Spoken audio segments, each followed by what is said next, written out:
something the I think full Liquid max at this will be point. okay This with. is insane. But this can't be Pitbull because this is MFCC. Pitbull's like Ta'ali, Still with some Tafil. smokes, Liquid. What's in MFCC? Awkward range. He can't really commit to that fight. That's also on Ta'ali. Yeah, it was there As on soon as that Monday. player turns around, then he's still got an Oh, opportunity no, to then fire. I have no don't know, idea. bro. This is crazy. Jewel is lost. Mobs knows it. For Elise Should punished, they trying to pull in MFCC? rotate. Great I work thought there it by was Spirits. I really drove loud. by Still the fighting. stage and I saw. Through the smoke they go. Naf needs to stay alive. Both players are here. Wait, so And he will leave just Shiro now in a 1 versus 2 versus Jorko and Mobs. there, yeah, like faking the that. plant, looking to cut these numbers down, but they will continue their charge. Yeah, great movement there to throw around the fire. There's not many bullets left in the gun here. And running out of ammo with the jump MP9. 3-9 A round first for half. Liquid, a 3-9 Not half. the worst. Is that good enough? We're going to find out after the break. Salvageable. Menton better than Ohio. Oh dear. Oh dear. In 2026 so far, I'll be one honest. team I'll that be is honest. really I've met close Chris to multiple times. becoming I've a run really into strong him team as is, well. I I would say, met him one Foot. time at Thus McDonald's far, I in think Stema, it and I might thought, be you know, Foot. that we would have vibed over that. We were both getting Fish matches. puncher, boy. Apparently not. They're destroying Vitality players when they're like leveling. Mr. They Fish should puncher. he's not even with Falcons anymore, bro. I don't want to bully too much, but Fish But puncher anyways, is not That's anymore. unfortunate. Oh, this looks fun as hell. What? This is what they did instead of taking you there. They just did it with the pro players. 'Cause they don't- Like, Banks didn't want the video game. Okay. That's a bit of a Ahead of us, we have Let's be calm. Inhuman Choppers, Reactions yeah, by okay. Hiko. You remember this well, don't you? I do remember it. I can't escape it in some sense. It's become I don't know, part of glance my that was life. Chopper. Bro, that's Enders. I know, I just took a glance, saw the beard, that was Chopper. In the surname, representing the mute our organization. mics because this music is genuinely insane. Apex and is I'm not gonna included give you, because I'm gonna the guys stream. see it. because bees have short life spans and don't usually live too early. Had it been delayed like for media days and stuff, and then I didn't have like jerseys and stuff with me, so I have to use the same jersey for like 6 days, and it becomes pretty nasty in the end. So Bro, this new generation, I can't. Back in my days, you stop and then you shoot. Not like now. Now, that time, I have those teenagers fucking Mercedes picking me. Here's the view from Section 111 on the day before. And this is what it looks like day one. Bon appetit, fellas. I think we all get 1 ravioli each. You know what? I'm grabbing 2. Usually at the start of the round, you want to pay attention to the spawns. That's because only the best spawn for the CTs gets past this corner before the best T spawn peaks. So the best use of the spawn is to try to get a Molotov down at the doors right away to stop a potential rush. This is an incredible electricity in the air. Can you let me hear you roar? They had to. What are you supposed to do with this? Buckle up. This is going to be very hard to see what's happening inside. Some say years of practice are required. They're wrong. I will teach you good habits, such as smoking, flashing, and of course, winning. Bro, how can I play with this guy in team, bro? I don't understand. What did he ask? Just advice, emotional support, ChatGPT, has it helped? What's the point in having Jack, our performance coach, when you have ChatGPT? But I think he did a great job with Flamesy. That's kind of scary. I heard about that. It's My taken question over. for him is, bro, are you him? Every time when I see him everywhere, he's shouting to me, you are him, and I mean, he's so funny, but I don't know, maybe not. We return. Liquid are climbing a building and they've got no rope. 3-9. They are having a disaster of a map versus Spirit. They move to the T side now. The pistol is going to be so crucial. I still believe there's still a chance until that final bell is rung. Liquid have to focus on the round in front of them, but they have a very tough task in there indeed. Maybe it's too much too soon for this new squad. Maybe they can prove otherwise. There we go, the explosion into the position. Oh, Shiro is down. He doesn't want any of that smoke. Jorko will take down Magix. And will there be any punishing Shiro for abandoning his teammate? Looks like Jorko is going to do so, dropping back into the water as they go back towards this B side. But there's 2 players here. Donk in position around the side with the dualies. The Molotov was there, but Donk gets himself a 3rd kill. And now what is JT to do? There's just no justice in the world. Smokes and counter smokes that we saw from Spirit coming through, isolating JT. He knows he's walking the plank if he pushes through that. But he still has his head for now, so maybe there's a chance. Where do we go from here? Time on his side. Just needs to get close enough to get a 1v1, but Donk is waiting to collect another. A 4K from him, absolutely emotionless. collected. Yeah, this is such a painful scenario. You know, you get these opening picks in mid, you expect the CTs to need to respond. You've already committed to the rotation, they do catch it, and Donk's in a spot that they have Molotov. But there's so many spots to look at, and the push isn't perfectly timed, so they can't punish the position. Yeah. It's absolute heartbreak. On paper, they solved that position with utility, but you can't solve Donk. Had an expression on his face like he's paying the bills. In some way, he is that. Yeah, yeah, and it's such a tough one. It's such a tough one for Liquid. They didn't even get the bomb down. Like that's what makes it even worse.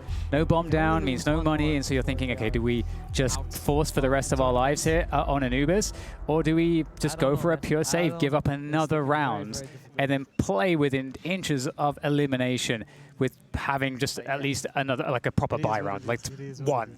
Such an interesting scenario. The way they came in, all disciplined, playing according to the rules, but there are no rules. Oh, well, GG. When you're against Spirit. An expensive lesson learned. 4% is generous. Very expensive indeed.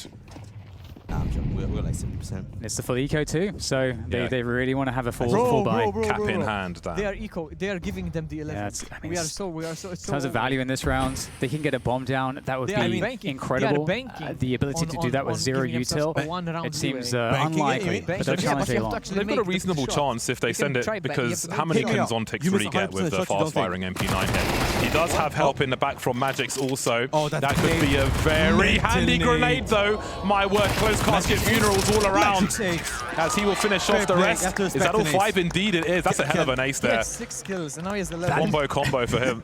That grenade, how much damage did that grenade do? I feel like it's 300, like 300 damage or something. That's absolutely wild. It did get damage. That might be the most damaging grenade of the tournament, James. That was so spot on. Crazy. What are you trying to say, bro? You're trying to call him out? Listen, I can do friendly fire. You cannot. No potatoes. It's a little bit chubbier. But hey, there's something wrong with putting something on. The timing could not be better. No, I'm actually happy to see him. 10-pin bowling. Before he actually looked like a little kid. But 5 pins. Like he literally right there. Liquid on the buy. God, it's dry. Lips are cracked. Hands are calloused.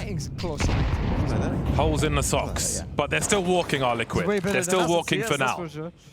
Yeah, they dodged the double HE reveal there with the AWP peek behind it. They dodged that factor. That's one initial. What's the highest rank you ever reached job that they had to do? Face it? Oh, I never actually like grinded face it. So just ensuring they don't just lose an early man before they can build their round. Premier, Shiro moves I used to position. play before they made it easy to reach global. Spirit playing fairly passively. They may ask questions very long at some point to get some information, but ultimately, otherwise in passive positions, kind of waiting it out now to see what Liquid are looking to pressure next. I know something crazy good. I know. I don't think it was the hours.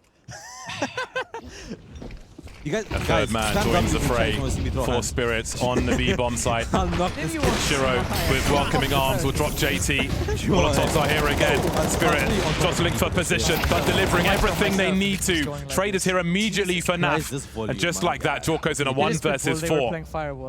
All the doors being slammed in the faces of Liquid players from round to round.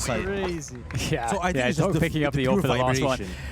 You're going into a fight against Donk and Shiro. It seems so punishing. It's so punishing. Shiro is maybe the best sniper in the world in like the deep defensive positions, delivering every single kill. You got Donk for the backup.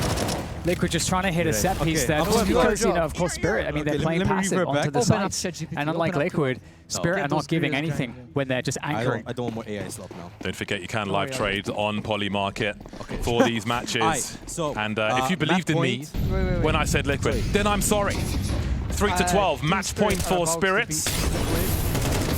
Again, coming into this one, Donk was 1 out of 100 with snipers on HLTV. He missed a shot on Dust 2, landed one on Anubis, so we'll see what that does to his stats. Welcome to 2026. AI does everything for you. Back to what I was saying. Match point. This could be a hit for Liquid. They've only got a couple rifles to play with. Team Spirit. Shiro again in the right place at the right time. You can't escape this man.